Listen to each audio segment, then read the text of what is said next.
Ma'am एक technical सवाल ये है कि हमने देखा है कि इस दफ़ा बहुत ज़्यादा मुश्किलात का सामना करना पड़ रहा था, चाहे कोई भी बंदा किसी भी कंट्री में, इवन के गल्फ़ कंट्रीज़ में भी जा रहे हैं ना, तो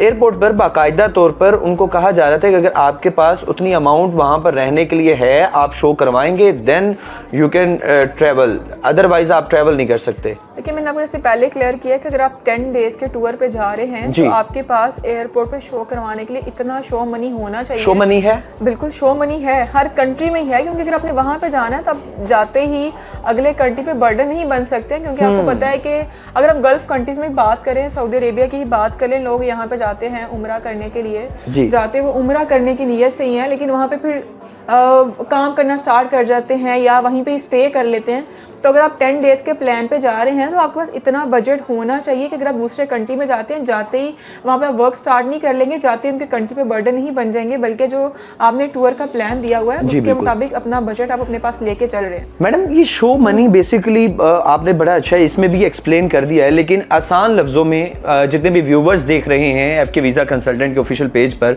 उनको बताएंगे बेसिकली ये शो मनी है क्या, शो मनी बनाने की वजह क्या थी, क्या शो मनी के ऊपर भी कोई कंप्रोमाइज़ हो सकता है? क्योंकि अक्सर कंसल्टेंट जितने भी कंसल्टेंट हैं वो ये कहते हैं कि आपकी बैंक स्टेटमेंट तो हम बना देंगे, तो क्या वो बैंक स्टेटमेंट जिस तरह वो बनाते हैं उसके चार्जेस लेते हैं, तो वो स्टेटमेंट तो वो जस्ट वीज़ा अप्रूवल के लिए है ना, अप्रूवल होने के बाद वो स्टेटमेंट खत्म हो गई, तो ये शो मनी के हवाले से ज़रा एक्सप्लेन कीजिएगा। हाँ बिल्कुल, बैंक स्टेटमेंट जो आप बना रहे हैं वो तो इस चीज़ को शो कर रही है कि आप अगर वहाँ पे जाएंगे तो आपके पास इतने पैसे हैं कि वहाँ पे जाके अपना एक्सपेंस बेयर कर सकते हैं। इससे तो आपका वीज़ा लग के आ गया है। अब वीज़ा के बाद का प्रोसेस ये है कि आपने वहाँ पे ट्रैवल करना है। ट्रैवल करने के टाइम पे आपने एयरपोर्ट पे भी शो करवाना होता है कि जो मैंने अपने पास बैलेंस शो करवाया था वो मेरे पास वैसे भी मौजूद है कि मैं वहाँ पे जा रहा हूँ, तो मैं अपना एक्सपेंस निकाल लूँगा सारा। क्योंकि मोस्टली पाकिस्तान में ये चल रहा है कि हम अपनी जो है वो वीज़ा पर्पस के लिए अपनी बैंक स्टेटमेंट में बैलेंस तो शो करवा लेते हैं, बाद में विड्रॉ कर लेते हैं, या मोस्टली जो कंसल्टेंट एजेंट्स जो आपको फेक स्टेटमेंट बना के दे देते हैं, जो आपको कह रहे होते हैं हम आपके नाम की स्टेटमेंट आपको बना के देंगे।